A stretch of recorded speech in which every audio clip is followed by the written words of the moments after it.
السلام عليكم ورحمة الله وبركاته. الحمد لله نحمده ونستعينه ونستغفره ونؤمن به ونتوكل عليه ونعوذ بالله من شرور أنفسنا ومن سيئات أعمالنا. من يهده الله فلا مضل له ومن يضلله فلا هادي له، ونشهد أن لا إله إلا الله وحده لا شريك له، ونشهد أن سيدنا وحبيبنا ونبينا مولانا محمد وعلى آله وصحبه أجمعين. أما بعد، قال الله تبارك وتعالى: فأعوذ بالله من الشيطان الرجيم، بسم الله الرحمن الرحيم. أم حسبتم أن تدخلوا الجنة ولما يأتكم مثل الذين خلوا من قبلكم مستهم البأساء والضراء وزلزلوا حتى يقول الرسول والذين آمنوا معه متى نصر الله ألا إن نصر الله قريب. صدق الله العظيم وصدق رسوله النبي الكريم، ونحن على ذلك من الشاهدين والشاكرين والحمد لله رب العالمين. Discussing and continuing to discuss the uncomfortable feeling that we get every 4 years in the month of October leading up to the elections. It's something that none of us can ignore. But it's a reality. It's something that Allah subhanahu wa ta'ala had made it part of our life. Allah subhanahu wa ta'ala made it as part of a Muslim's life. One of the biggest distractions, or one of the biggest uncertainties that we became comfortable with, is that we thought the world is designed to be comfortable.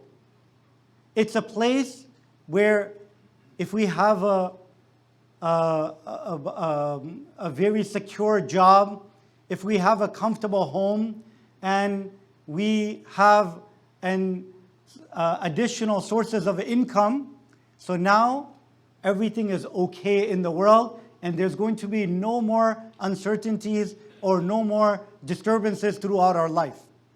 That's a very major deception of shaitan, and this is something that we can never have throughout our entire life. This is a fact. Many times when we ask a person that, when you go into the masjid, turn off your cell phone.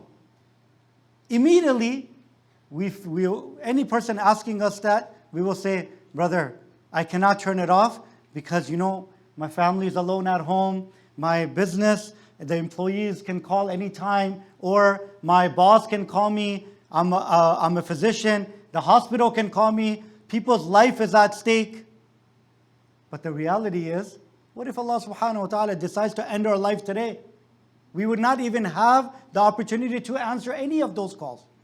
If we're sitting inside of a hospital bed, we would not be able to answer any of those calls or provide any type of help. The reality is that we tell ourselves that we are securing all these situations, but the reality is that none of this is really in our control.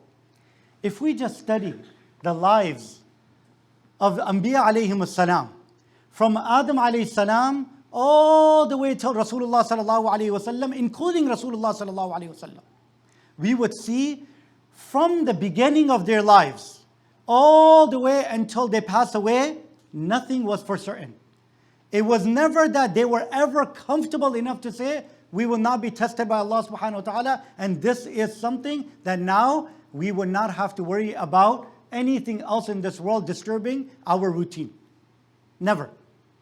If you look at Adam alayhi salam, if we could just say, subhanAllah, if Adam alayhi salam didn't make that mistake, all of us would have been in Jannah. This is what the fantasy that our Christian fellow, they live in this fantasy that we could all be in Jannah. But what did Adam alayhi salam have to go through after that mistake, when he was sent to this world, because this world was surrounding the difficulties. First, he had to live through his own pain and suffering. And then after, then we know the first murder that took place, it was from the children of Adam alayhi salam. And then right after that, when we talk about Nuh alayhi salam and the sufferings that he went through, 950 years. Allah subhanahu wa ta'ala mentions it very eloquently in the Quran. وَلَقَدْ أَرْسَلْنَا نُوحًا إِلَىٰ قَوْمِ فَلَبِثَ فِيهِمْ أَلْفَ سَنَةٍ إِلَّا 50 عَامًا. That when we sent Nuh alayhi salam to his people, that he was with them for 1,000 minus 50 years. And Allah subhanahu wa ta'ala wanted to mention alfa sana so he can mention the magnitude of the time frame that he spent on this world suffering when he knows that his people are not listening to him. And Allah subhanahu wa ta'ala mentions that, and then he mentions even after that, there was only a few people left that were mounted onto the ark, and that was it. And then it continues. And we know the sufferings of Ibrahim alayhi salam. His own father is saying, get out. His own father is approving of him being thrown into the fire. And then the sacrifices that he has to go through even after with his children.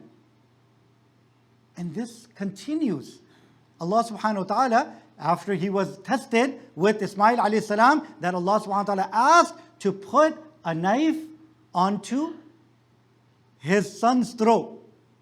Allah subhanahu wa ta'ala mentions in the Quran, إِنَّ هَذَا لَهُوَ الْبَلَاءُ الْمُبِينُ. This was a very big test from Allah subhanahu wa ta'ala.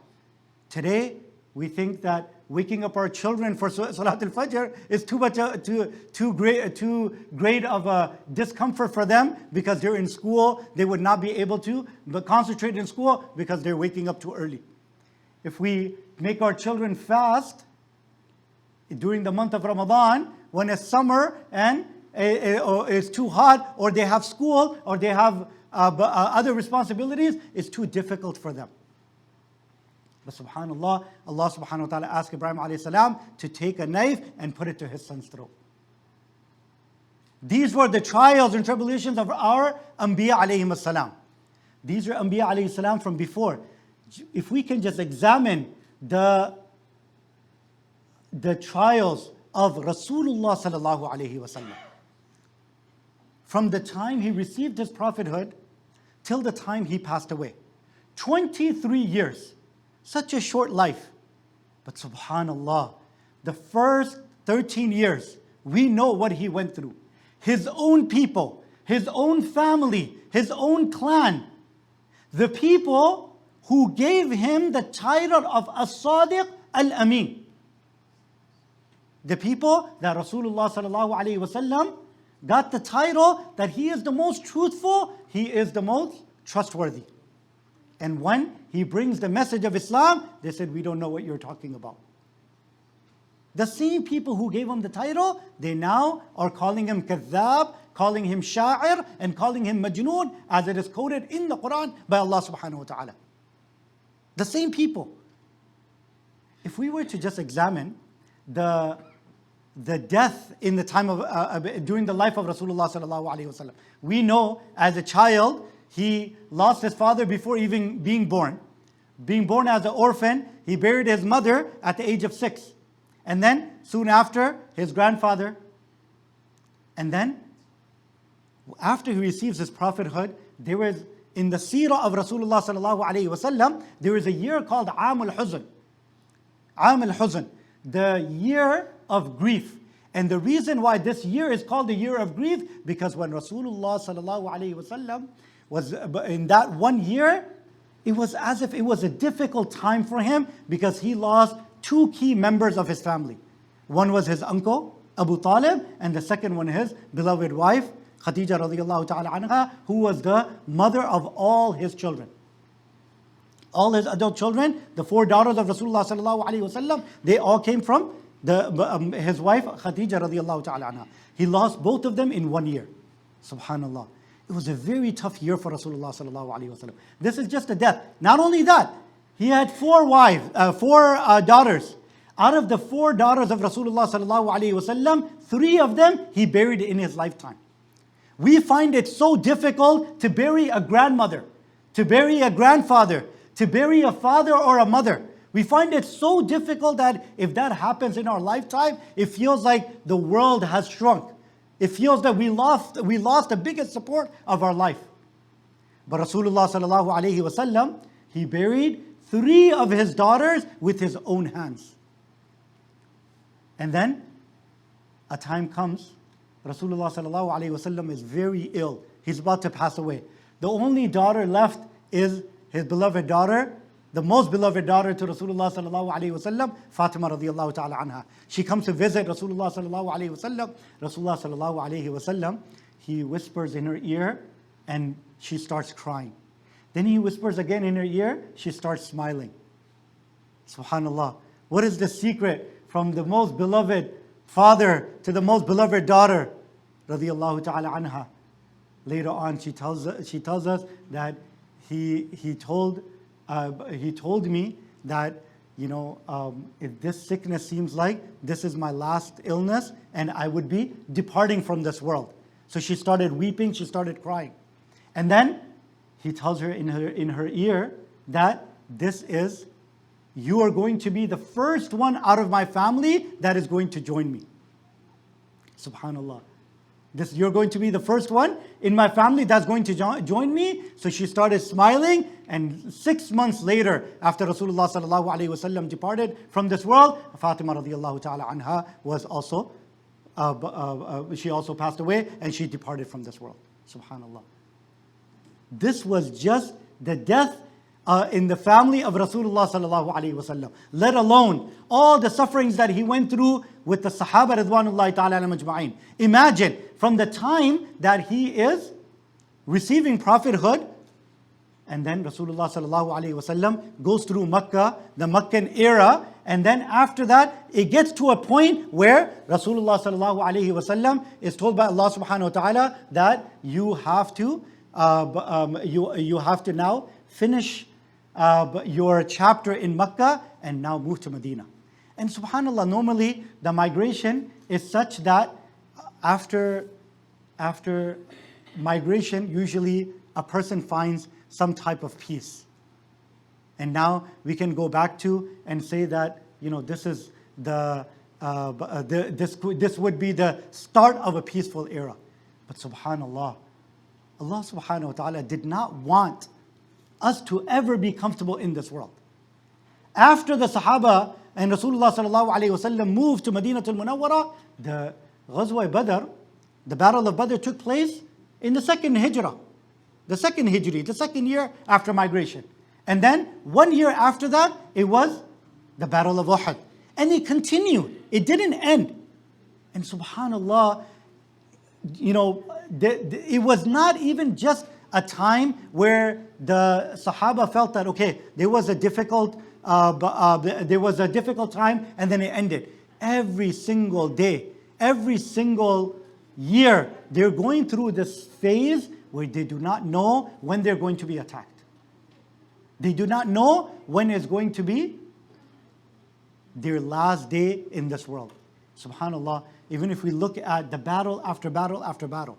And then the 7th year of Hijri, it comes where Rasulullah sallallahu alaihi wasallam decides to go back to Makkah al-Mukarramah, his birthplace and the birthplace of all the Muhajirun. And Rasulullah sallallahu alaihi wasallam is denied entry, that you cannot do Umrah, even though it was something that, it has never happened. Before that, anybody was denied entry into Makkah al-Mukarramah, their birthplace, and Rasulullah sallallahu alaihi wasallam is denied entry. And the last battle before Rasulullah sallallahu alaihi wasallam's departure literally was 1 year before, which was the Battle of Hunayn, the Battle of Tabuk. The Battle of Tabuk took place in the 9th Hijri. In the 9th Hijri, the Battle of Tabuk took place, and it was 1 year before Rasulullah sallallahu alaihi wasallam passed away. All the way until he's leaving this world, throughout his entire life, throughout the entire Meccan era, he's going through all type of abuse, all type of situations and trials and tribulations. And then the Madani era, all the way until Rasulullah sallallahu alaihi wasallam passes away. Subhanallah. This is to tell us that Allah subhanahu wa ta'ala does not want us to go through a life without any type of discomfort, without any type of insecurity. Our life is totally surrounded by this. And this is what Rasulullah Allah subhanahu wa ta'ala chose for his beloved Habib sallallahu alayhi wa sallam. This is the life of a Muslim. I always give this example that Ibrahim alayhi salam, he had Ishaq alayhi salam who was living with him in Bayt al-Maqdis, and then he had Ismail alayhi salam who Allah subhanahu wa ta'ala decided to take all the way to Makkah al-Mukarramah and station him there because Allah subhanahu wa ta'ala did not want him to live the life of comfort. And this is the great-great-grandfather of Rasulullah sallallahu alaihi wasallam, in which progeny Rasulullah sallallahu alaihi wasallam was born, and whose progeny that we are the ummah of Rasulullah sallallahu alaihi wasallam as Allah subhanahu wa ta'ala intended. And then when we study Islamic history at large, from the time of the Sahaba, if we look at Sahaba radwanullahi ta'ala majma'in, Rasulullah sallallahu alayhi wasallam passed away. Abu Bakr radiallahu anhu's khilafah was just 2 years. After that, Umar radiallahu anhu's khilafah was a little bit longer, but before Umar radiallahu anhu's khilafah is done, the first assassination is taking place of Umar radiallahu anhu. And once that assassination took place, Hudhayfah bin al-Yaman radiallahu anhu mentioned about prophecy of Rasulullah sallallahu alaihi wasallam that this was the door, that it would be broken, and once that door is broken, it will never be sealed till the day of judgment. So it was this small era of peace. And immediately after that, we saw, right after that, Uthman radiallahu anhu situation. After that, then Hassan and Hussein radiallahu anhu. And it's not even just ending till there. Everything that happened in Islamic history all the way till today. We can never say that Muslims throughout the entire world were consistently at peace. It's not designed by Allah subhanahu wa ta'ala that we just live a long era of just peace and sincerity. Allah subhanahu wa ta'ala did not intend that for us in this world. Allah subhanahu wa ta'ala intended that for us in the hereafter. And this is something, even if you look at, the greater a person is, the more trials the person is going through. If we look at our imams, or whether our imams of hadith, our imams of fiqh, in general, they're going through so much situation. When we look at all the difficult situations, we will realize that the more the person, Allah subhanahu wa ta'ala, is dear to him, the more he puts him through those situations. But the one thing that we have to understand, that as Muslims, we're living at a time where Muslims are increased in number more than ever before. And to an extent, we are connected more than before. Whether it's the means of social media, whether it's other situations that has costed us, but the reality is we are, alhamdulillah, to an extent, connected. And the one thing that we have to understand is we never lose hope in Allah subhanahu wa ta'ala. There is a very beautiful verse in the Quran that quotes Yaqub alayhi salam. If you were to just understand, when we look at Yusuf alayhi salam, we think, okay, he ended his life as a king. But what did Allah subhanahu wa ta'ala, Allah subhanahu wa ta'ala told him in his childhood that you're going to be a king and all these people are going to be doing sajda to you. Your own family is going to be doing sajda to you. Now a person knows that he's going to be a king. But the path to the king, Allah subhanahu wa ta'ala said, you're going to be a king and you're going to be a prophet. But the path to that, the journey to getting to that, it's not going to be easy. If only Yusuf alayhi salam knew. Subhanallah, from that age, when he saw that dream, from that time all the way till when that dream came true, there was such a long gap and so much suffering, from the bottom of the well to being in the life as a slave, to being in prison, then to be rescued all the way till the throne.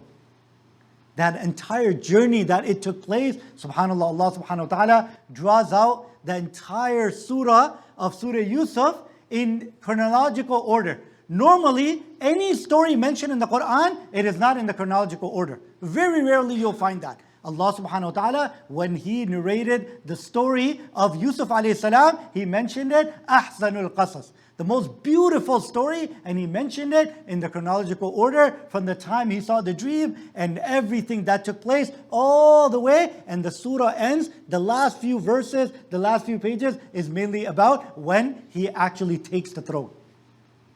The entire journey of Yusuf alayhi salam is mentioned, but there is a beautiful verse of Allah subhanahu wa ta'ala in that.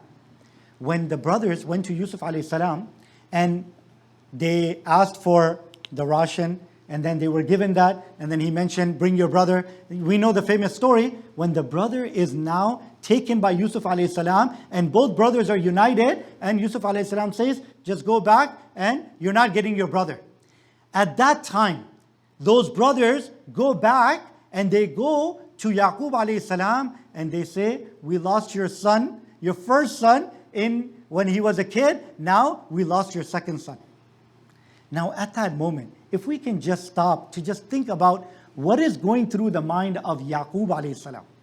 We know what Yusuf alayhi salam went through, but imagine what is going through the mind of Yaqub alayhi salam, that first my child is taken away, my first child is taken away, who was promised what? That he's going to be a prophet and a king. And Yaqub alayhi salam knows this as a Nabi of Allah. And now, the second son is taken away by the king. Subhanallah, when we talk about hope and not losing hope in Allah subhanahu wa ta'ala, Allah subhanahu wa ta'ala quotes Yaqub alayhi salam in the Quran. Yaqub alayhi salam talks to his children and advises them, Ya baniya, O my children, idhabu fatahassasu min Yusuf wa akhihi wa la tayasu min rawhillah. One of the most beautiful ayahs of Allah subhanahu wa ta'ala, He talks to His children, He says, O my children, Ya baniya, idhabu fatahassasu. Go and search. Go and search. And then He says, Min Yusuf wa akhihi. He mentions Yusuf alayhi salam before mentioning Binyamin.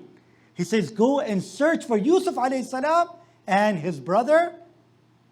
وَلَا تَيْأَسُوا مِنْ رَوْحِ اللَّهِ, and do not despair in the mercy of Allah subhanahu wa ta'ala. One of the most beautiful advices that a person can give to his children. Subhanallah. Allah subhanahu wa ta'ala mentions this, that this is Yaqub alayhi salam's faith.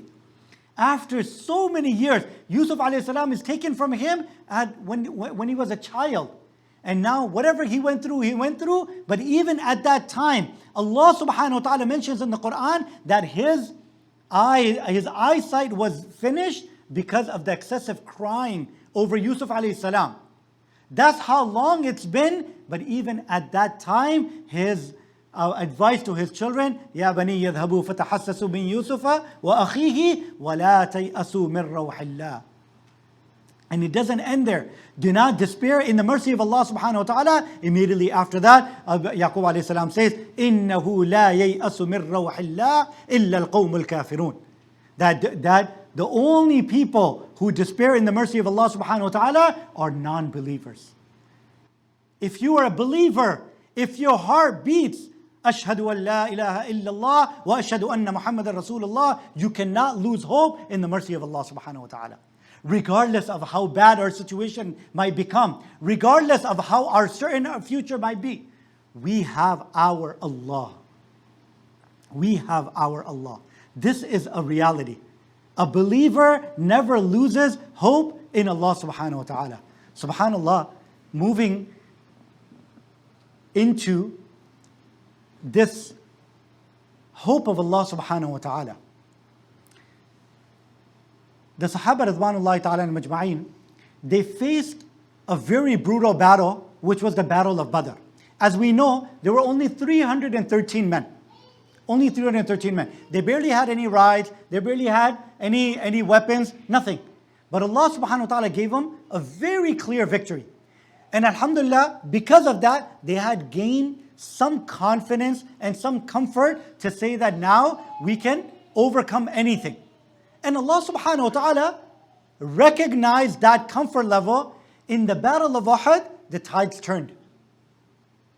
And they were going through a situation. And this is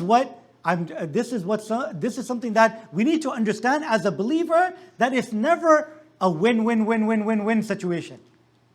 No, it's a tide. We'll go up and then we go down. We have good days and we have bad days. That's a reality. At that time, the Sahaba Radwanullahi ta'ala alayhim ajma'in are going through a difficulty, and they've seen that 70 of the Sahaba were martyred on that day. And then the kuffar, they left the battlefield, and then they reunited. And then they gathered and they said, we should go back and finish off the Muslims. Why are we waiting? They're already on their feet, they're already on their ground. We can go and finish them off, and we will just put an end to Islam altogether. At that time, Allah subhanahu wa ta'ala draws a portrait and mentions about how this battlefield environment was. And there was a caravan that was coming that saw the people the kuffar that united, and they came and told the Muslims, الَّذِينَ قَالَ لَهُمُ النَّاسِ إِنَّ النَّاسَ قَدْ جَمَعُوا لَكُمْ. Allah subhanahu wa ta'ala makes mention of this in Surah Al Imran towards the end, that Allah subhanahu wa ta'ala, even though there was this obvious, this was this apparent defeat, this caravan came and they told the Muslims that you're on the ground right now. They're reuniting there. Inna nas qad jama'u lakum. They're gathering. They're creating a jama'ah. They're gathering to come and attack you and finish you off. So what do you need to do? فَخْشَوْهُمْ. That's what Allah subhanahu wa ta'ala mentions in the Quran. That the caravan told them that you need to fear them, because when they come, they will finish you off. And that was the moment Allah subhanahu wa ta'ala says, no. This is not the true spirit of a believer, that they get scared when a group of people gather to attack them. When there is some type of manipulation, some type of planning, and there is a movie about something, this is not the time when Muslims panic. Allah subhanahu wa ta'ala says, فَزَادَهُمْ إِيمَانًا. That same scenario and that same statement that was mentioned to them, that these people are gathering to kill you, Allah subhanahu wa ta'ala says, فَزَادَهُمْ إِيمَانًا. That became the precise reason why their iman increased. And they all called upon Allah subhanahu wa ta'ala, and they said in one voice, وَقَالُوا حَسْبُنَا اللَّهُ وَنِعْمَ الْوَكِيلُ. They said, Allah is sufficient for us, and He's a good caretaker. وَنِعْمَ الْوَكِيلُ. This is the spirit of a believer. Number one, we do not get comfortable. This is not a life to be comfortable in. Rasulullah sallallahu alaihi wasallam was never comfortable. The Sahaba were never comfortable. Our elders, our ai our Muslim brothers and sisters from the time of Rasulullah sallallahu alaihi wasallam till today, they're not comfortable as a family. We are one body, as Rasulullah sallallahu alaihi wasallam said. And if you look at our body throughout the world, we would realize someone is always suffering. And we feel that pain. But the reality is, we know and we call upon Allah subhanahu wa ta'ala with one voice, Hasbunallah wa ni'mal wakil. Allah is sufficient for us. Hasbunallah wa ni'mal wakil. Subhanallah, Allah subhanahu wa ta'ala, when He mentions about calamities that befall Muslims, Allah subhanahu wa ta'ala says, الَّذِينَ إِذَا أَصَابَتْهُمْ مُصِيبَةٌ. الَّذِينَ إِذَا أَصَابَتْهُمْ مُصِيبَةٌ. Whenever any calamity befalls a believer, the first thing they say, Inna lillahi wa inna ilayhi raji'un. Inna lillah wa inna ilayhi raji'un. That we belong to Allah subhanahu wa ta'ala and we shall return to Him. This statement, if we can just understand, comprehend, and bring into our belief system, we would realize every single calamity, every single difficulty will become easy for us.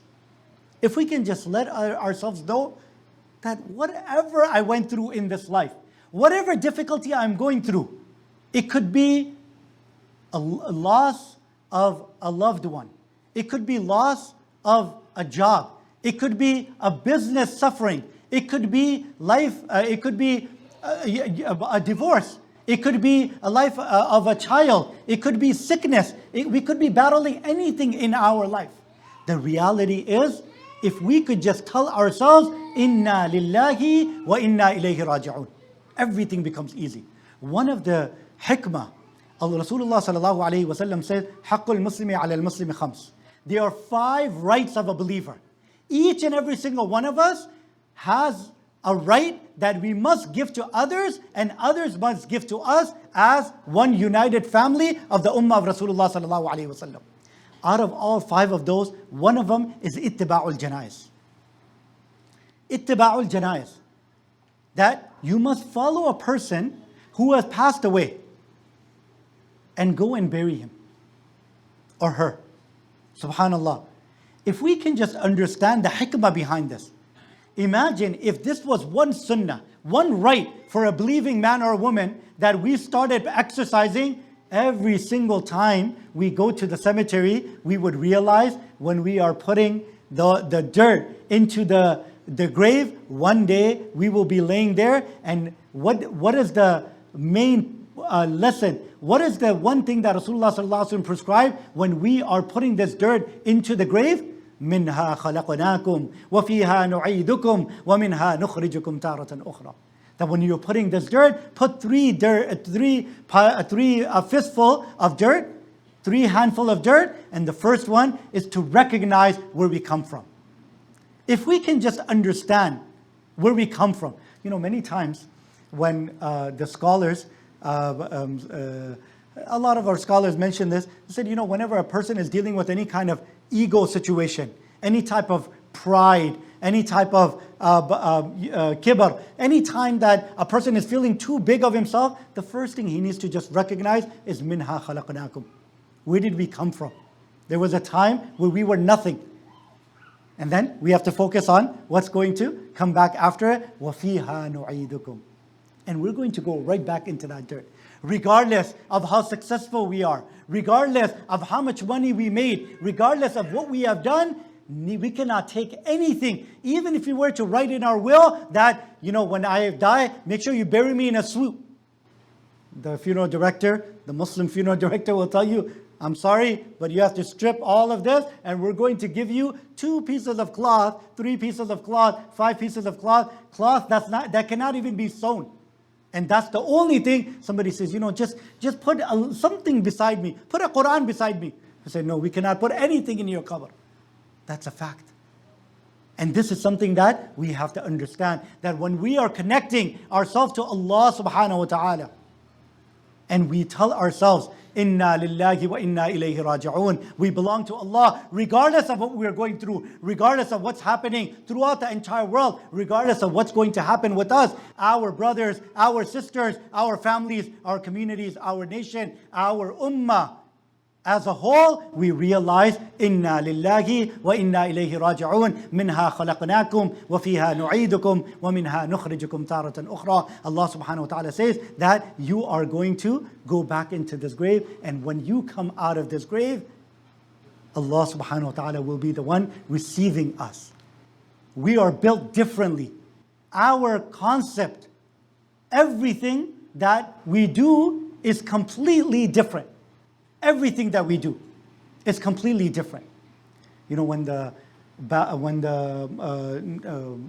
kuffar, they would face the Muslims in the time of Rasulullah sallallahu alaihi wasallam, they would be very proud that we're going to win this battle.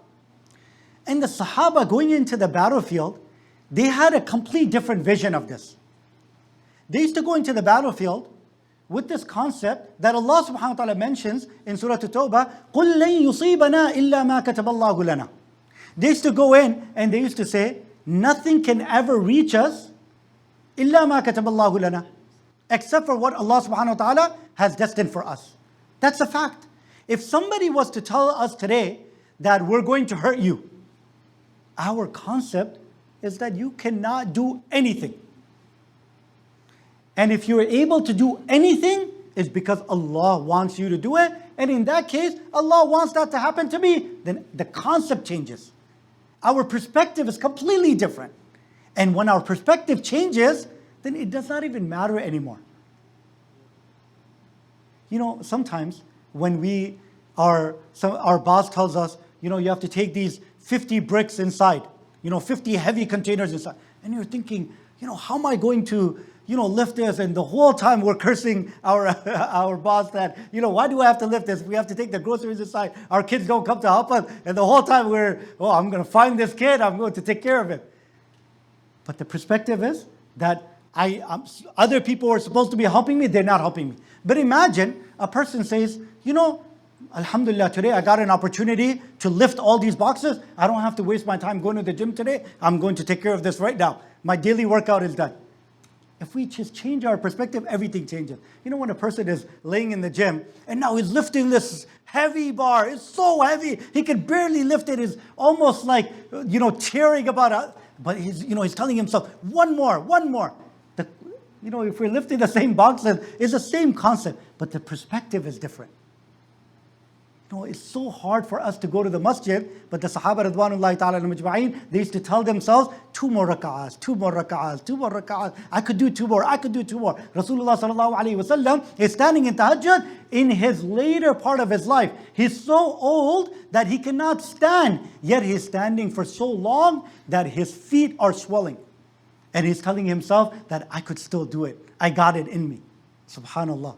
Once the perspective changes, all of these calamities, these difficulties, these situations, these attacks, everything, all the uncertainties would become into blessings. If we can just tell ourselves that. A time came in the life of Rasulullah sallallahu alayhi wa sallam that Allah subhanahu wa ta'ala stopped sending down the revelation. So the kuffar, they started telling each other that, you know, it looks like, you know, his Rabb or whoever he learned these verses from in the beginning is done now. He cannot get any more new verses. Whatever he learned from before, he already told us, and that's it. Nothing else he could do. Now imagine emotionally what Rasulullah sallallahu alaihi wasallam is going through. Rasulullah sallallahu alaihi wasallam knows my Rabb is there. Rasulullah sallallahu alaihi wasallam knows that this is a difficult situation Allah wants me to be in. But it's so difficult. It's so difficult. You know, a lot of times this type of situation precisely becomes the reason why many people actually abandon Allah subhanahu wa ta'ala. If you ask an atheist why he doesn't believe in God, the number one reason, do you know what he would say? The number one reason, he would say that if there was a God, there would not be so much chaos in this world. This is the number one reason they would tell you. Subhanallah. You know, one of the Imams, he mentioned a very beautiful example. You know, for those of us who've been into the OR, and especially if it's a child. You see a child who's maybe, you know, 1 month, 2 months, 3 months old. This tiny little baby. And now they need to perform an open heart surgery on this baby. They need to perform a brain surgery on this baby for a reason. Now you see all these giant doctors in comparison to the baby standing around this baby. And now they're slicing the baby's chest open. And they're operating. And all this is happening. And now somebody looks at this like, look at all this oppression that's going on in the OR. If this baby had a father, we would not. The father would never allow for this to happen. But the reality is that there are certain things that are necessity for that child's survival. Some things are necessary for the child's survival. No one can say that this child does not have any family, does not have any caretaker, does not have anyone. That's a false statement.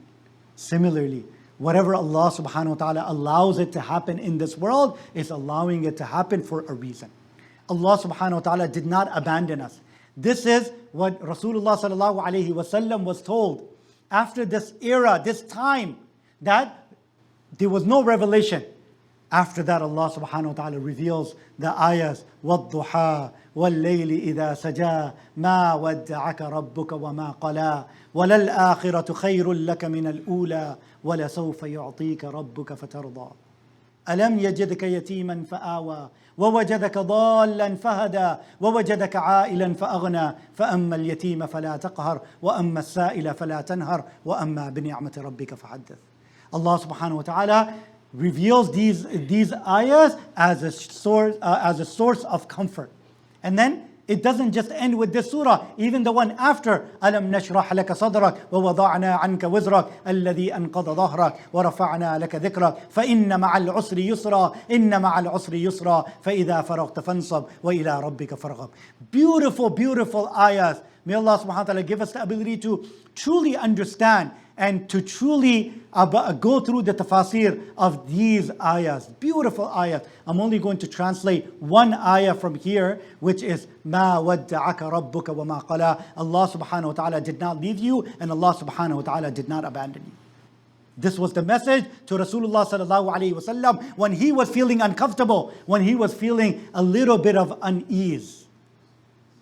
Allah subhanahu wa ta'ala says that I will never abandon you.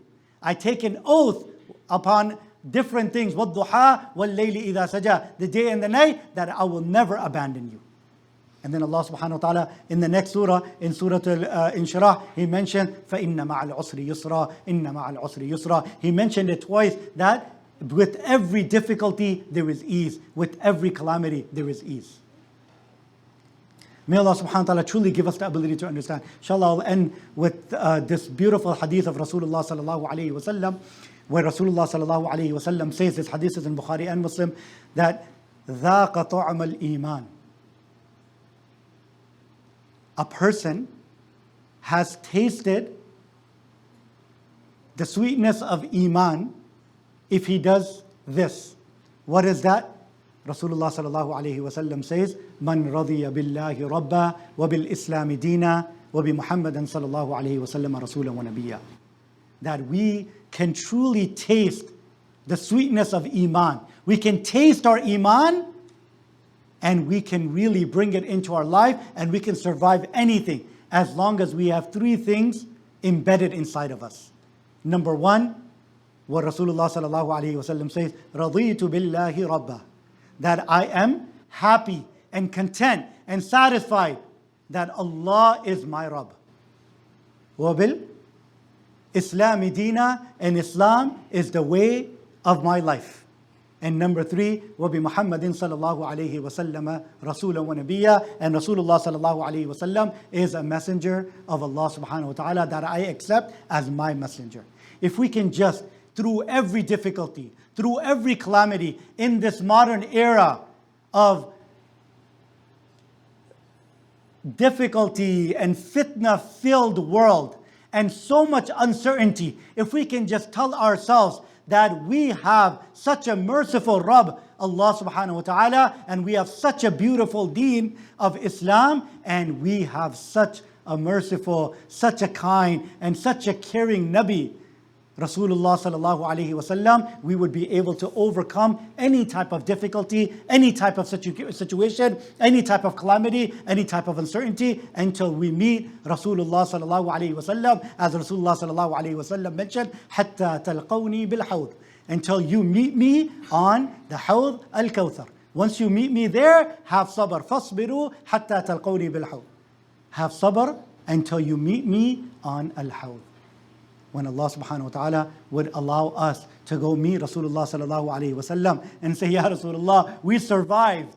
Ya Allah, we went through the difficult world that Allah put us through, all the uncertainties, all the difficulties. We saw our brothers and sisters die. We saw our brothers and sisters be bombed night after night for 1 full year. Since last October till today, we did everything in our capacity. We did whatever we can. Ya Allah, we went through a lot of difficulties. We went through a lot of situations. Whatever you put us through, but we held on to our faith. We held on to the teachings of Rasulullah sallallahu alayhi wa sallam. We held held on to your deen and we held on to you as our hope. Ya Allah, take us to our Habib sallallahu alayhi wasallam on that day when there is yawma la dhilla illa dhillu. There is no other shade except your shade. Ya Allah, give us. There is no other water except the water that your Habib sallallahu alayhi wasallam will give. Ya Allah, take us to that Habib sallallahu alayhi wasallam and give us that water.